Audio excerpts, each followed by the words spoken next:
Hello, everybody. I'm back. So, it's believed in the 15th century, the Parsees community in India was strengthened by other immigrants from Persia, and that these new arrivals brought about a revival of religious practices abandoned in the Indian environment. At that time, there were also conversions of Hindus to Zoroastrianism faith.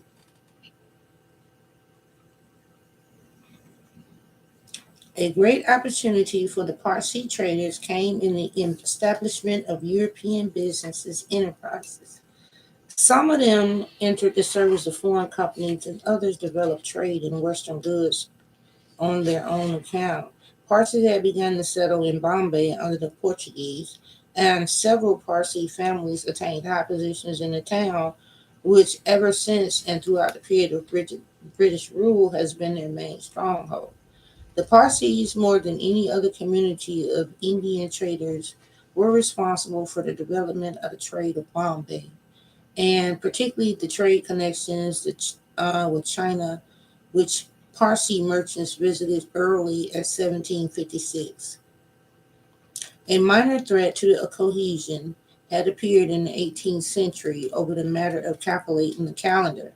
Because of the long separation between the Parsees of India and the small Zoroastrian community remaining in Persia, a discrepancy had developed in their calendars, and the Parsees were 1 month behind their religion.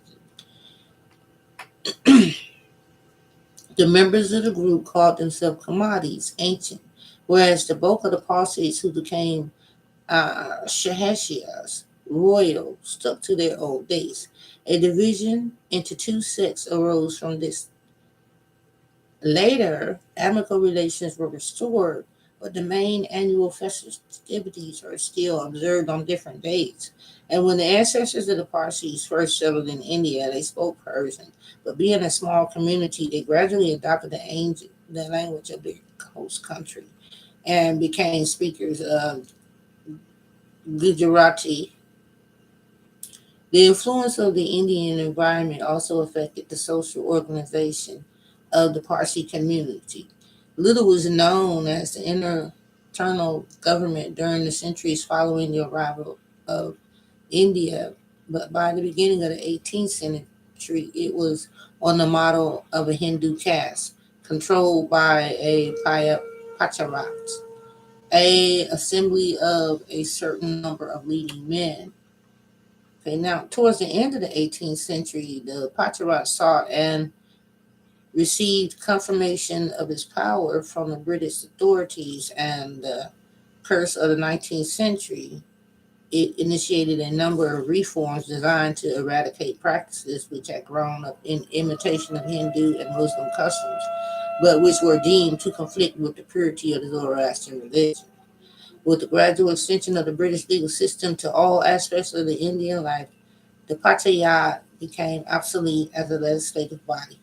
In order to codify Parsi community law relating to marriage and succession, a Parsi law commission was instituted, and its findings were incorporated in a number of acts which were passed by the Legislative Council of India in 1865. With this, the Parsi status as a separate community with its own family law, distinct from that of Hindus and Muslims, was formally acknowledged.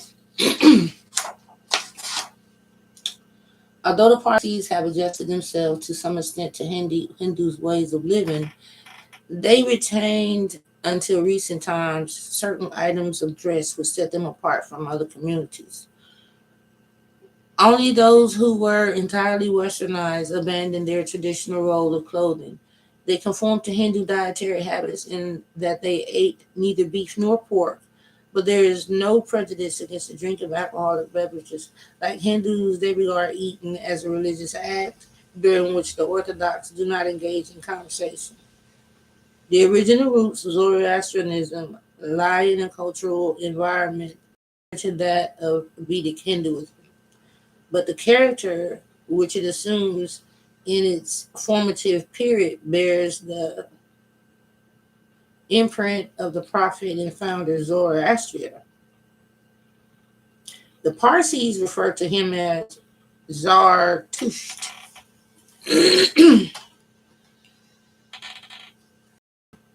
He was a reformer who attacked the old Indo-Iranian religion, particularly the practice of cruel animal sacrifices, and advocated a break with the worship of the old gods.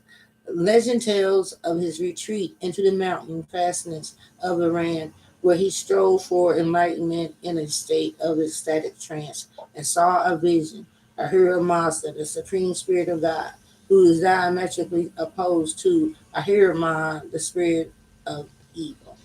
A belief in the opposing powers of good and evil who fight for domination over human beings reflects the dualistic trend in Zoroastrianism, but already there were certain contradictions to Zoroaster's teaching, and the hero monster appeared standing on sense above the contrast between good and evil. The modern Parsees refuted the characterization of their religion as dualism and described their faith as pure monotheism. They are certain of the final victory of good over evil, but each man has to describe where he stands in the struggle between the Ahura and Ahriman. The sacred sculptures or scriptures of the Zoroastrians are known as the Avesta, parts of which stem from different times. The original texts were written in Avestan, an extinct language understood by only a few Parsi scholars, while the commentaries were written in Pahlavi, believe in the existence of one supreme deity, Ahura Mazda, now usually referred to as Armaz. He is the source of all blessings and good things. Okay, now the most prominent among the Ormaz demons was Mir, the ancient Iranian god Mithra. Mir administers justice at the heavenly court and exposes those guilty of having broken a promise, but they have a tower of silence, just like the Zoroastrians who have the towers of silence. So, do you remember the towers of silence that I spoke with you about? I had told you that the Tower of Silence is where they put the body. They go up the long procession and they put the body out on a rack so that the sun and the vultures could eat the meat from the bones. And they had towers that were like circular and had the roof off where they would just hang the bodies that were dead on the racks for the birds to eat and the sun to absorb it. Um, so the Parsees are also an offshoot from Zoroastrianism. Okay, and they have towers of sadness too. So it says right here, distinct from the prominent celestial figures are the host of unnamed Favishis, guardian spirits who have left the heavenly sphere and chosen to move to the world of humans where they assist men in the fight against evil.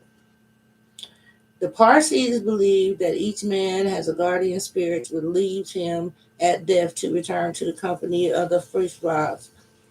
But he remains a link between living and dead and is begged to convey offerings to the departed. Parsees have often been referred to as fire worshippers, but they resent this description and point out that though fire is an important element in their cult, it is a symbol of a deity and not an object of worship. And among the Vedic Hindus, fire occupied a central position in all rituals of ancient Zoroastrians, and it was not always easy to distinguish between concepts of the fire as such the divinity presiding over it. Among the Parsees today, fire is held to be sacred, and the so called fire temples are buildings for the preservation of the sacred fire.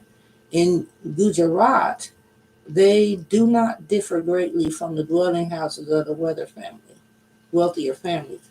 Inside, they have an outer and an inner hall, and in the center, the latter is a solid stone stool on which to stand an urn of copper, brass, or silver in which burns the sacred fire, fed with sandalwood and other kinds of wood. There are three types of sacred fire. The lowest grade is consecrated fire in the dwelling. The fire of the highest grade burns only in the most important temples, and only priests may enter the sanctuary while it's burning. And the most sacred buildings of the Parsees are the so-called Towers of Silence, large structures of stone or brick situated on hills and usually surrounded by gardens. In these, the bodies of the dead are exposed to the sun and to flesh-eating vultures, for according to Parsi belief, corpses should not defile either earth or fire.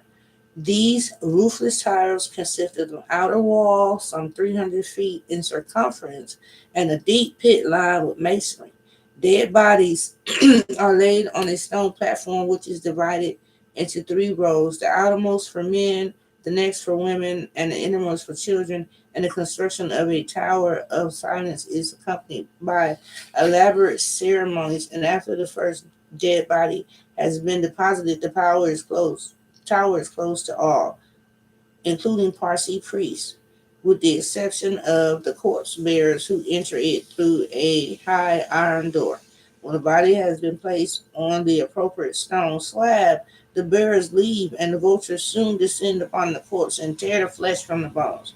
Whatever remains is thrown into a central pit filled with sand and charcoal. Parsees living in small ritual communities which lack such funeral towers, and all those living in East Africa and other countries overseas bury their dead in coffins. And wherever there are funeral towers, a special ceremony in honor of the departed is performed on a day comparable to the All Souls Day of Christianity. Parsees go there to offer prayers for dead relatives and friends, and those who have lost a relative during the year spread carpets and hold a feast in the yard, a garden around the tower. There are several festivals which are celebrated on specific dates, and one of these is the Sun Festival, which is traceable to the Persian worship of the sun, now personified by Mir. During another of these feasts held in honor of the water spirit, Parsees go to the seashore or to a riverbank and throw coconuts, sugar, and flowers into the water. Women who have made a vow to do so if their affairs prosper make sweet cakes, some of which they send to friends and throw the rest into the sea or into the river. And on a festival known as the Fire Feast, Parsians go to a fire temple with offerings of sandalwood and pray before the fire. The rich distribute money to the priests and poor Parsees who gather there. The so called Animal Festival is the culmination of a month in which Parsees show special kindness to animals, feeding stray dogs with milk and cattle with grass, and during the time the very devout abstain altogether from animal food, while others observe this type of abstinence on four specific days. Besides these principal feasts, there are six seasonal festivals, such as which last 5 days, which during all members of the local community meet on terms of equality and join in a common feast. Then there's purification rites. Every religion has to be conducted by a priest, and there's a hereditary priesthood that is completely distinct from the laity.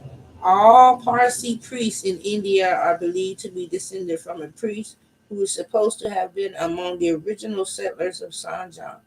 Different branches of the original family have been allocated to districts in each of the Parsi settlements, in which members of one branch alone may serve as priests. In each of these distinct districts, there is a high priest whose office is hereditary and passes from father to eldest son. While members of the class of priests may engage in the secular business, no one born into a family of laymen can become a priest and officiate a religious rite. The functions of a priest include reciting prayers in the temples and in the houses of laymen, performing the rites of the dead and conducting the ceremonies such as weddings and initiations. There are two orders of priests known respectively as Herbad and Mobad, and among the modern Parsees, these represent two stages in the ranking system. The Herbad being junior and inferior to the Mobad. Now, the son of any Parsees priest can become a Herbad if he has learnt by heart a large number of chapters of the Avesta and any various parts of other scriptures. He must then undergo a ceremony of purification.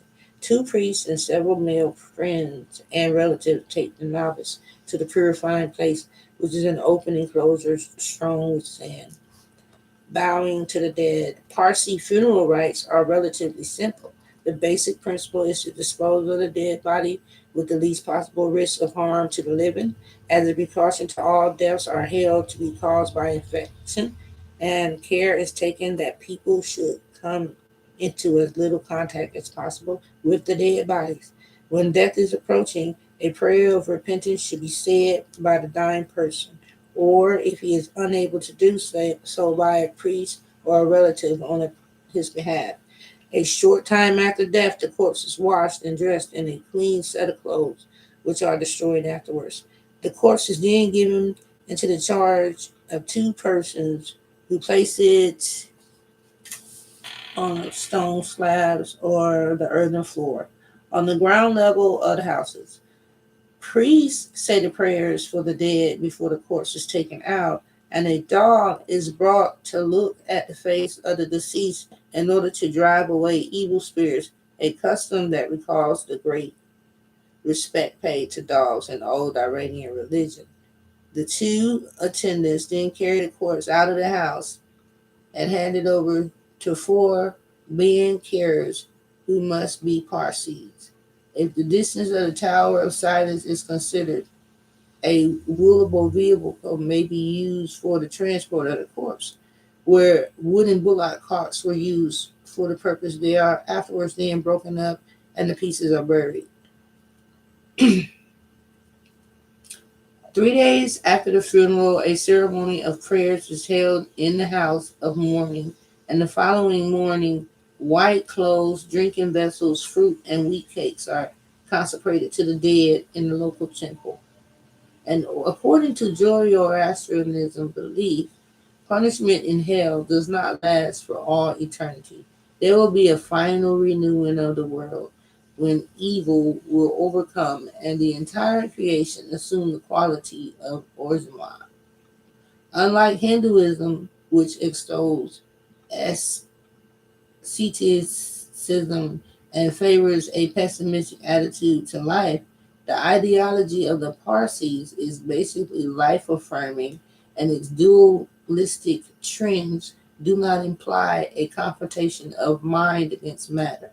The flesh is not regarded as evil, celibacy is abhorred, and there is more equality between men and women than in other Hindu or Islam.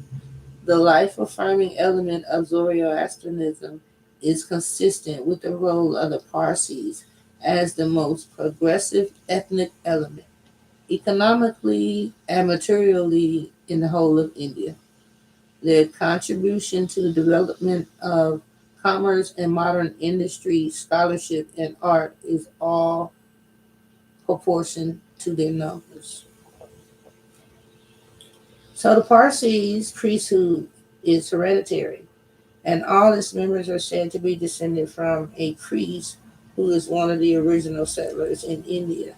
Full time priests are supposed to have beards and dress entirely in white. Initiation starts at youth.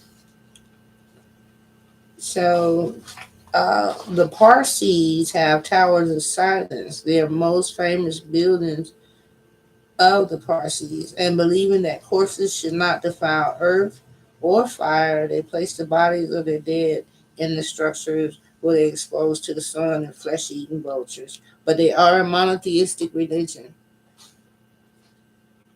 So I hope that you are enjoying us talking about the Parsees. And so they have some religion part that they bring a dog in.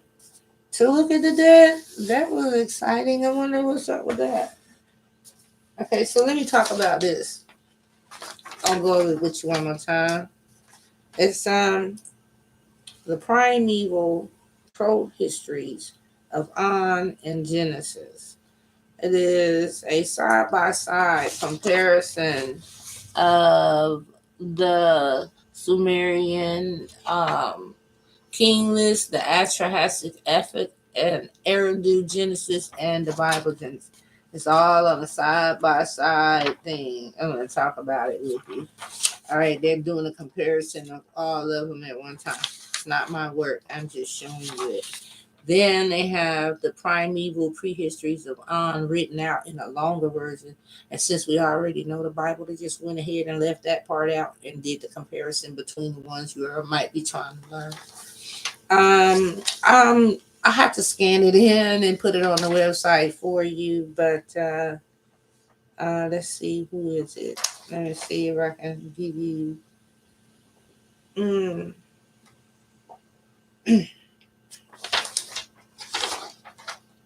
I don't have where I got it from. I have to scan it in and give it to you through my printer. Okay, so what it's saying is, okay, so it tosses all of this is talking about Genesis 1 through 11. You can look it up in there. Okay, but let's talk about the Sumerians Kings list said there was creation, and with the creation at the same time, kingship came down from heaven. So they was created and then kings was Lord, all in one step. Okay, now with the Atrahasis, they say there was creation and then the humans were created to do the work of God. See, okay, and then for Eridu Genesis, they say there was creation and cities were built. Okay, so and then in Genesis, you read the creation and it's in 1 and 2 in the Bible. Okay, so all these are different creation stories, and it gives you all four of them: the Sumerian, Genesis, the Eridu, and the regular Genesis. Okay, so the next one is the genealogies. That's the next box here, and it says for the Sumerians kings list, the genealogy was a series of 8 to 5. I mean, it says a series of 8 kings in 5 cities. That's what the Sumerians say went down. Remember, I was telling y'all about that list, the giants list? Yeah. Okay, so then you have that, and then at the same time, the Atrahasis ethic says noisy humans alienated the deities. So a series of kings was ruling. That's what the Sumerians say, and then the Atrahasis epic said at the same exact time the humans started alienating the gods because they were making too much noise. So that means we started talking, because they always describe the noise that we made that they didn't like was the fact that we can talk with our mouth and we didn't know how to talk yet. So at that time we are truly talking instead of using our third eye. Now they are alienated because we're making noises and we don't know how to talk to them. You can see how creating something and it uses barks and symbols instead of what you use for communication. That would be a problem right there. And then, secondly, you aren't even used to projecting sound, you're used to projecting energy waves through your head. So now this new creation you has is making barks and whistles that you don't understand, and yet it's showing a form of civilization as well. That's what it looks like is going on in the actual Hasid. The next one is the Eridu Genesis epic, and it says alienation has been implied, and cities and kingships were created. And then in the Bible, it says alienation and genealogies were given during that time. So they're all talking the same story and describing it different. And the Atrahasis seems to have more going on than all the rest of them because, and then you got, they started a new start. There was a flood. All of them experienced a flood at the same time. So they all spoke about different leaders. That's why when I first got up here, I told you there was Noah. That's in the Bible. There was a Piskin. There was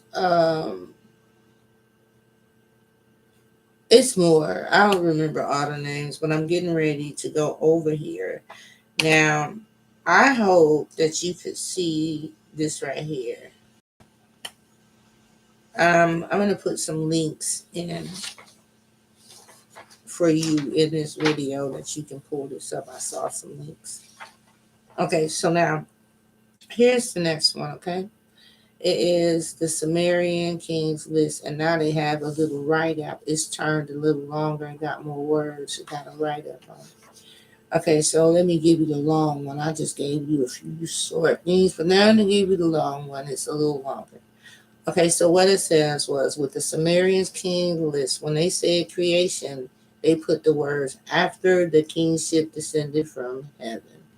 Okay, so creation came after, or it says creation, and then they have in parentheses after the kingship descended from heaven. Okay, the same thing in the Atrahasis effort. You got Babylonian, you got Sumerian, and then you got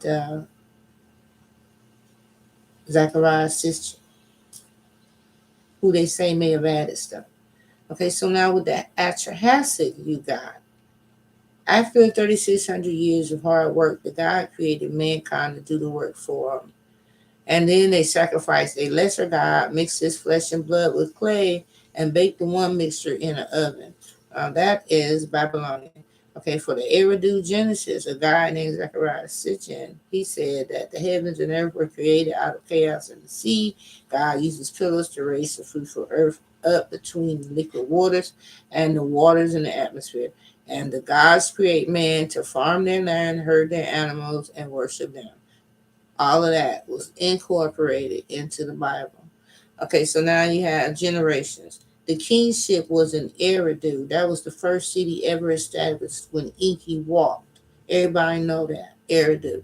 Okay, so go look it up. The first one he made was Eridu. And it says that's the first place where they put the kings. And that's where the 8 kings, even Abel's son, his first 4. Abel's sons was ruling. At least the first 2 kings was Abel's sons. Okay, now, but there was a list of 8, and there was a list of 5 cities: Eridu, Bad Terira, Larak, Sipar, Shurapak, and the Atrahasis. And the Atrahasis is listed as the king of Shurapak prior to the flood. So we have pre-flood dates and records and saying that 8 kings ruled before the flood. Got to hunt it down if you want it. Okay, so the next one is after 12 years, man's noise. After 1,200 years, our noise, our communications, our talking, our doing stuff. In Leo, he got mad, and he has a lesser god produce a plague. And Enki gives Atrahasis advice. And then Atrahasis passes and survives that plague. And 1,200 years pass again, and man's noise gets on Inca's nerves again, and he uses a lesser god, and he produced a disease. And Enki helped Atrahasis again. So Atrahasis is now at least 2,400 years old. Okay, so then 1,200 more years went by, and then he produces the flood.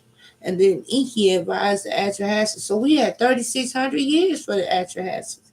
And the Atrahasis is to build a boat and fill it with his family and every type of animal. Now they say the Atrahasis is Noah. They say a Putnapiston is Noah. All of these guys can't be Noah. That's what I'm pointing out to you. Now, the next one is Eridu Genesis, and this is how he said it. He said, cities and kingships are created. Eridu, Batabira, Larak, Sipar, and Shuripak. Again, the first 5 cities on earth. Okay, so lost the count of it after the antediluvian rulers right there. And then it gets to Ninter and Inanna grieving because humanity is going through a flood. And then God warns Zeusudra to save himself. So now we have the Atrahasis, Noah, Zeusudra, and it's another one out there that he's going to save. Okay, so I'm just letting you know all of them can't be one man. Okay, so then the flood swept over them. Okay, as it says, like wind and like wild ass screaming, the winds howled, and the darkness was total. There was no sun, and Nana was weeping, and the dead bodies clogged the drains of the earth like dragonflies for 7 days. Everything floated. Okay, so then it also says with the ark, all the evil winds and stormy winds gathered into one, and with them then the flood was sweeping over the cities for 7 days and 7 nights. They still saying 7 days and 7 nights. The oldest books and times ain't said no 40 days. After the flood had swept over, the kingship was descended from heaven. The flood subsided, and Atrahasis offers a sacrifice. Ninusak swears she will never forget.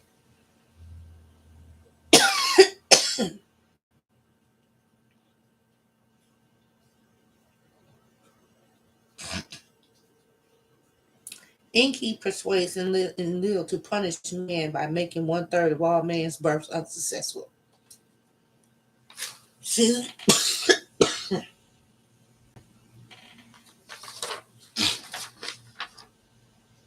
and the sun comes out. Ziusudra sacrifices before the sun, then before Enlil. 4 different stories.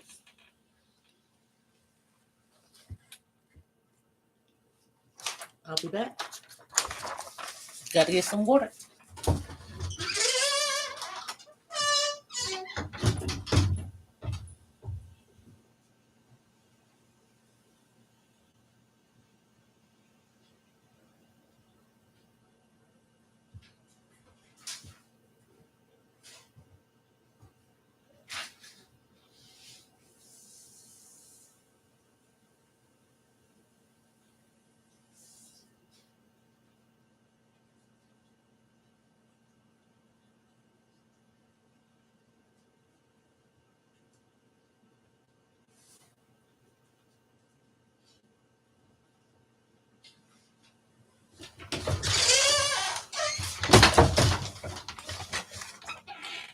Hope I didn't take too long. All right. So now you can go to, I don't know if y'all can see these things that I'm putting up here. It's reading right for you. I'll put them in the link.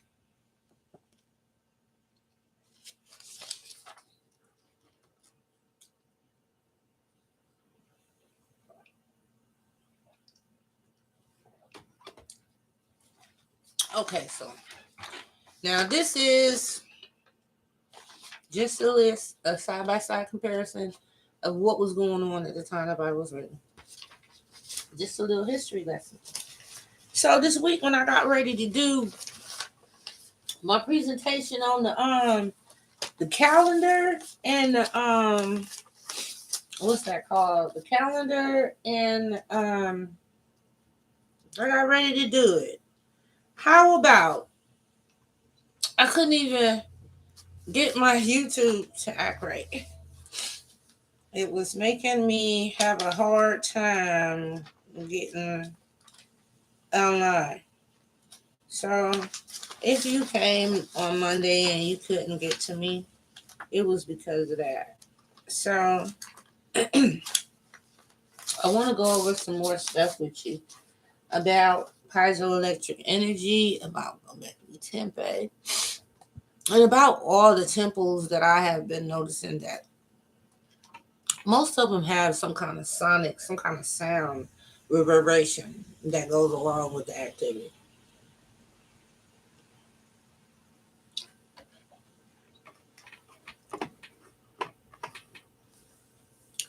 So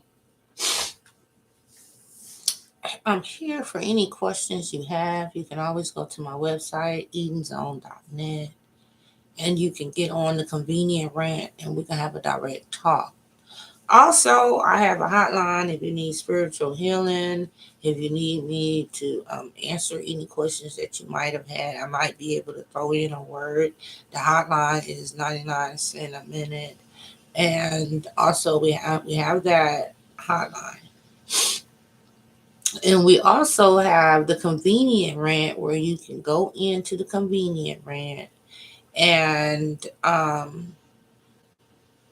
ask me questions, and I'll come with more information on those questions. If I don't know what you may like to hear about, but I will do my best to try to. It's a rainy, messed up day here in Alabama. I'm coughing, having an asthma attack. It's thunder and lightning outside. So I just decided to come in here and do a live. I can't do anything else. Okay, so another thing that I can talk to you about to point you in the right direction with spiritual healing. Your happiness is based on things that you do. You are, most people that I know are looking for happiness to come from something somebody else did on the outside, or some money or something like that. As a spiritual healer, let's get this understood. Scientific fact. Happiness is a hormone that is secreted in your brain by you. So listen to it flat, and this will make your day. You're wanting somebody else on the outside to trigger a hormone inside your body, in your head. Why don't you just trigger the hormone yourself? Why do you need somebody else to trigger the hormone of happiness on the outside? You can secrete the hormone yourself. And upon doing that, you have pacified your own mind. You no longer need somebody else to make you happy. You can get happiness on tap. Okay? So it's understanding yourself, understanding your body. I don't expect you to know that hormone happiness is caused by a hormone that is secreted in your brain. But even if you knew that, did you know you could secrete it yourself and make yourself happy? And that's what you need to do instead of looking for somebody on the outside to bring you happiness now. So if you're sad out there, you're upset, I want you to close your eyes and tell your mind to trigger this happiness hormone, trigger the happiness yourself.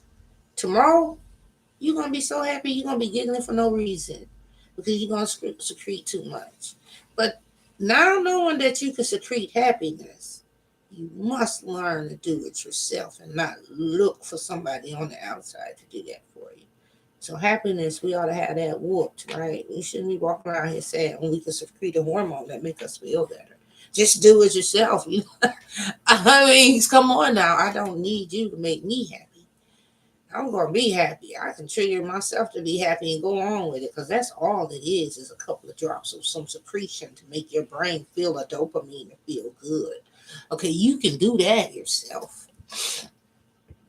You also can ooze it out your pores. I tend to make people tend to like feel like love when I ooze out love. So I can't help it. We all have our own thing. If all you're oozing out is nastiness, gone somewhere. You don't want to see it. All I ooze out is love. I think I don't have any enemies because I try not to. Try not to hurt anyone. But remember that. I'm a spiritual healer. And the main thing I can tell you, the first thing I'm going to tell you about your spirit, about happiness, everybody wants you to make them happy. Happiness secretes. It's a secretion that you do in your own brain. You think you get that money, you're going to be happy, but if you ain't secreting the happiness hormone, you can have money and still hurt yourself and do crazy stuff. If you're secreting the right hormone of happiness, then you will have happiness regardless of how much money you have. And you can look at people who have nothing and are totally happy.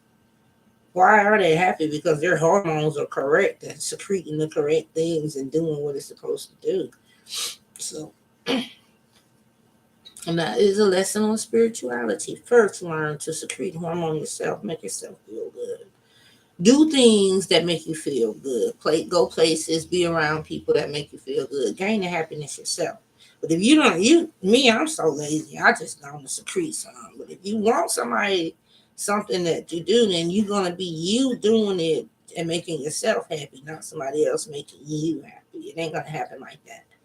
And so you have to realize that. Now, once you realize your happiness is dependent on how much that hormone you secrete, whichever way you make it come out, why should you be looking for me to pacify you and make you happy?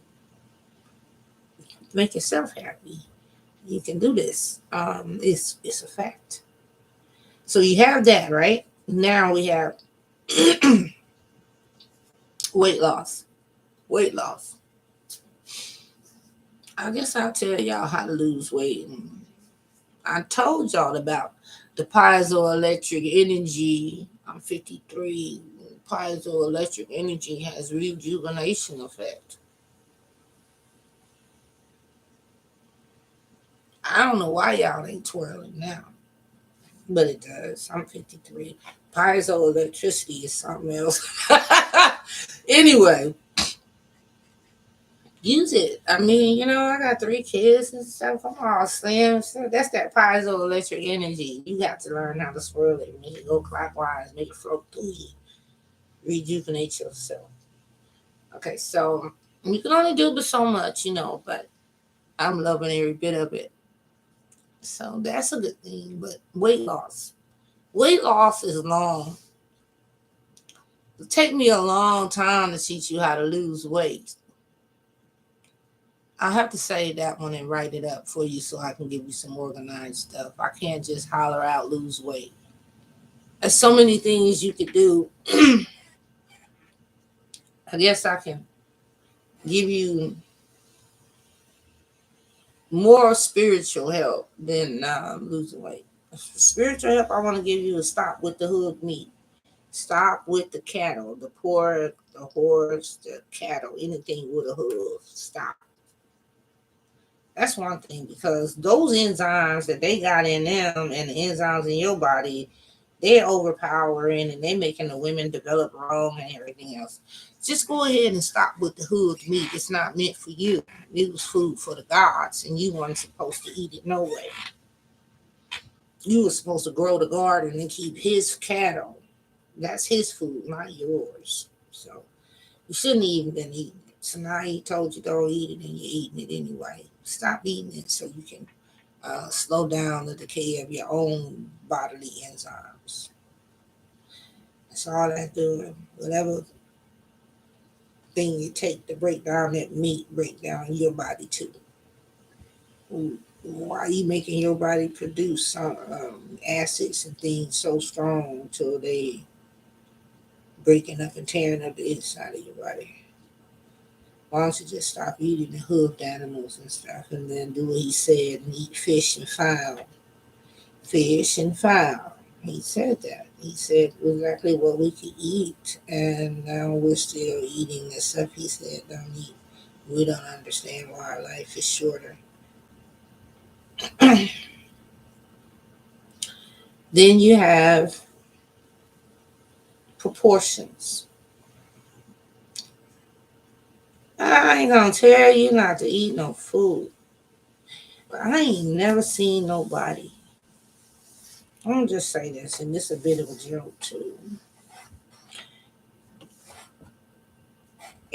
Collard greens and cornbread pretty hard to throw up. That's all I got to say. Collard greens and cornbread, man. Collard greens and cornbread will stop you from having anorexia. Cause it's so hard to throw up cornbread and collard greens. I ain't never in my whole entire life been able to throw up some collard greens and cornbread? Raise my hand if you have been able to throw up collard greens and cornbread because you a hero. Because collard greens and corn, everything come out but that cornbread and collard greens. Everything will be out there. But the collard greens ain't coming out. Okay? So there you go. That's the kid of anorexia. Collard greens, cornbread, and neck bones. I swear, that's the ultimate cure. Okay? So now you want to lose weight. I'm going to go get something. And then this right here is the way I'm going to shorten it for you. And then I'll come back with a 2-hour episode on all the rest. Okay? But I'm going to go get something for you. And I want to show you something if I can find it. Okay? This is really going to be 1 minute. Give me 1 minute to go and get this and show you what your problem will be with weight.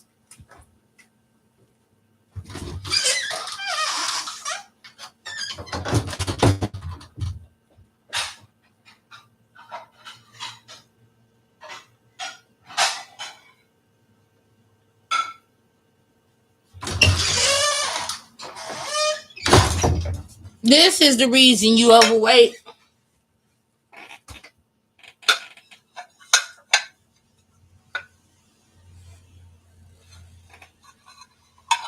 This a real plate. This a real plate. This a real plate. Right? Right? Right?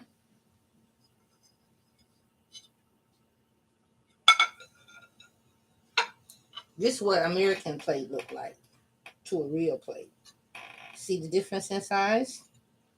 You see the difference? How much more are you getting in America? The white is the American. And this is the real plate. This is the American plate. Huh? You can take a large amount off if you did 4 meals this size. I don't care what it is. Your grandma's home cooking. I don't care. This is the size of the plate you need to fill. Not the green part. I don't care what it is. I don't care what it is. 4 meals that only have 1 layer and are this size. Every day for the rest of your life, you'll go down to your natural human size because this is the size of your actual belly. This is the size of your true stomach muscle. So if you eat only this little size right here on a saucer, 1 layer, no matter what, fried chicken, don't matter as long as you ain't doing nothing but 4 meals like that. Eat those 4 meals will cause your muscle in your stomach to shrink. You can't eat them together. They got to be 4 separated out. And it'll cause your stomach muscle to shrink back to the normal size that you're supposed to be. And you eat like that for the rest of your life. You won't have a weight problem and you'll be beautiful. And you can eat anything you want. That's what I do.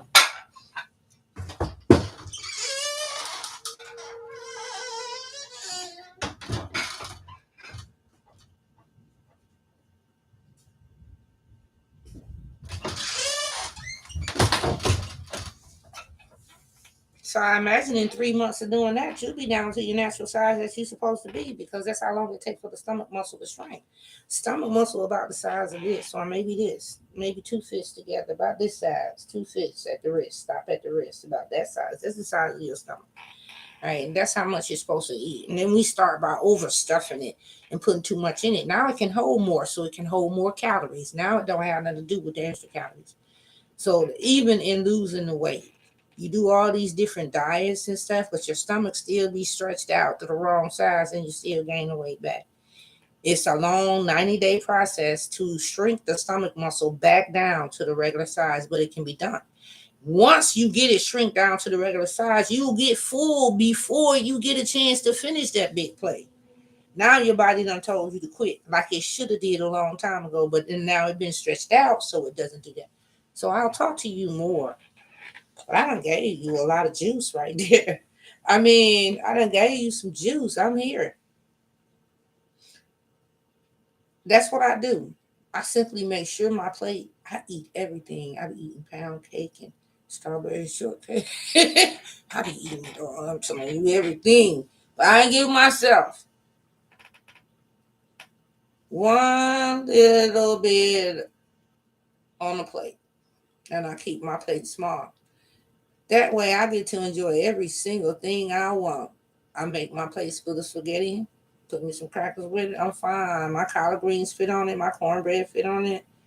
Sometimes around the holidays, I have to get two separate sets of meals. Like I have to get one meal on the plate in the morning and then another meal about 2, 3 hours later. But I get the rest of what I didn't get that first time. But I don't go over my 4 plates, and I keep them stretched out. And then I don't never gain no weight because my stomach is taking in the correct amount all the time. It does not matter what you eat. You put your own vitamins in, but see, we are taught to be pacified when we full. When you didn't have to full, be that full. So you have to learn then and there. So that's why I said I can't go for 2 hours because for 2 hours I'll have to tell you about the mental problem that goes along with being overweight. Okay, there's a mental part of it too. But that's why I can't pacify the mental part of it in a short amount of time. But I can pacify the physical part about it by telling you and describing those plates that you eating from and telling you you could eat anything you want to as long as you use the right proportions and allow your stomach muscle to shrink back down to the correct size over a 90-day time frame. Yeah. So, okay, so we talked to you about being overweight. I'm just telling you, it works. And then I talked to you about being happy. You see me, I'm grinning. You ain't gonna see me sad. I done produced my hormone now. Too late, too late. I laugh at anything. Now, too late. You see? You see? Tell you how to do it. I'm a pro. But I am a pro at this third eye, too. I'm a pro at this. I'm a pro at that. I done been playing all over there, doing all stuff, hurling boulders and stuff, digging trenches, everything. I've been just enjoying myself. So I've been doing that for a long time. But I hope that I was able to tell you that you are defending the human race. What it is you was created with this avatar. You just don't, all these years, it's just been like a parked car waiting for you to learn to control it and learn to defend humanity, learn to see those things that you can't see in this body, but you can see in that body. And I'm sure you saw. When I ain't gonna lie, when I saw, I seen like maybe 500 ships. They talking about they seen one in a balloon.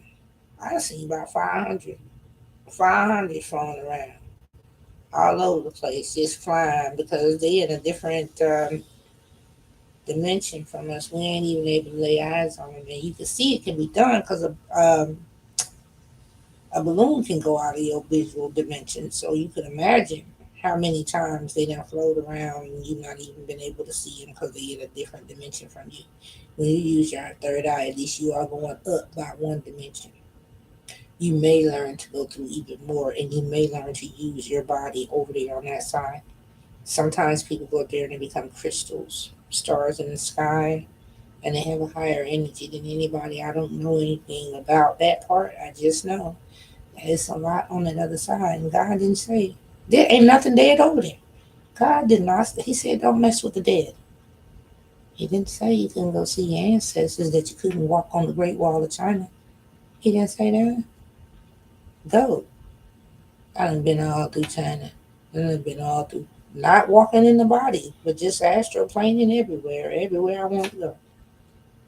I ain't got nowhere to go. I astral plane everywhere. You ought to try it. That's what I meant to say.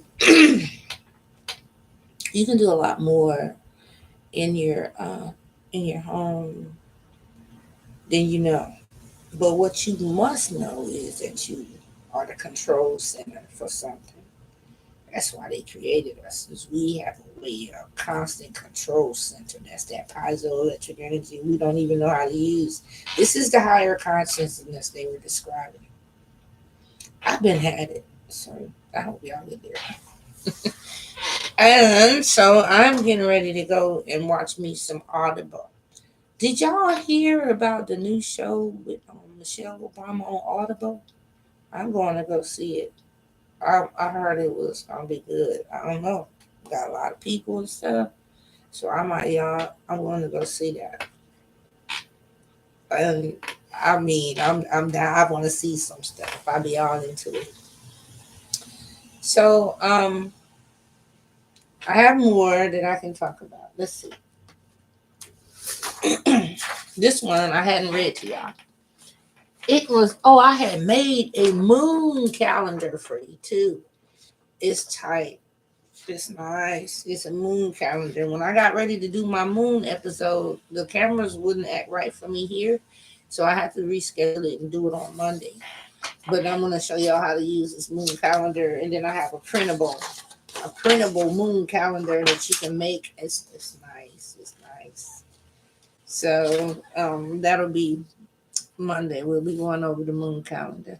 Why is the moon calendar important? Well, it's leading up to the fact that if you want to count the years when you're God, because according to my count, it's been 2,123 years since confirmed alien contact. The Bible was written 100 years after Christ died. So before Christ's era, 2,123 years since we had confirmed alien contact. But what everybody seemed to throw under the rug is we already had the contact, and they don't want to say that. They looking for it. We already had it. Get real. Now, let me read Inky and Inanna. It's a pretty hot love story, too. Okay, so this was translated at ETCSL translation, and that's capital E, capital T, capital C, capital S, capital L, and then the word translation, and then it's a hyphen mark, and then it says tablet 1.3.1. So that's how they have it stored. If you want to get Inky and the Nana, or you can get the download for $1.99 off of my website when I upload it. Make your work easy. Just down and get the download, read it and study instead of having to waste your time searching. I done already did the search. Okay, so it says she of the desert. She put the sugara, the desert crown, on her head. When she went out to the shepherd, to the sheepfold, her genitals were remarkable. Her genitals were remarkable. She praised herself, full of delight at her genitals. She praised herself, full of delight at her genitals. She looked at, she looked at, she looked at. She's checking herself out. She's beautiful.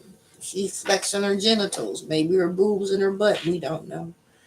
Um, okay, so when I have gratified the Lord, when I have made brilliant, when I have made beautiful, when I have made blank, glorious, when I have blank, when I have made blank, perfect, when I have made blank, luxuriant, when I have made blank, exuberant, when I have made blank, shining.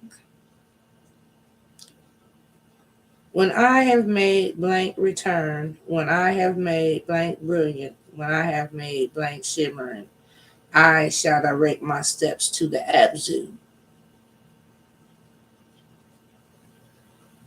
to Iridug. I shall direct my steps to Inky in the Abzu, to Iridug, and I myself shall speak caustically to him. In the Abzu, in Iridug, I myself shall speak caustically to Inky. In the absent in Iridug had her go out.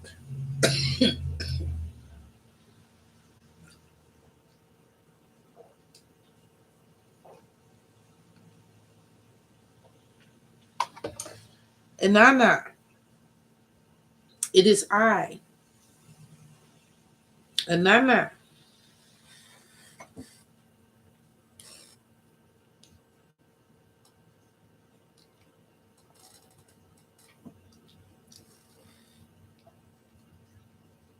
I shall utter a plea to Lord Inky, like the sweet oil,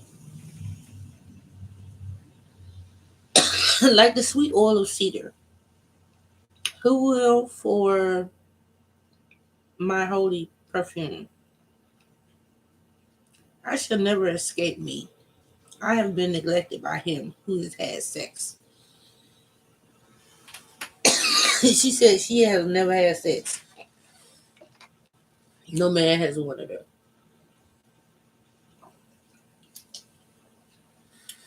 Let me read that again.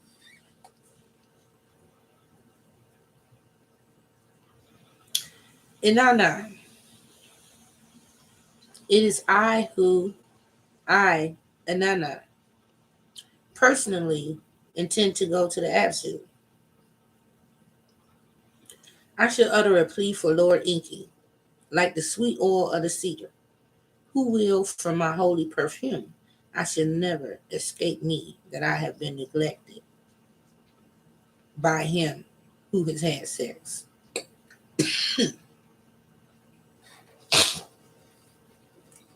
Take a pause.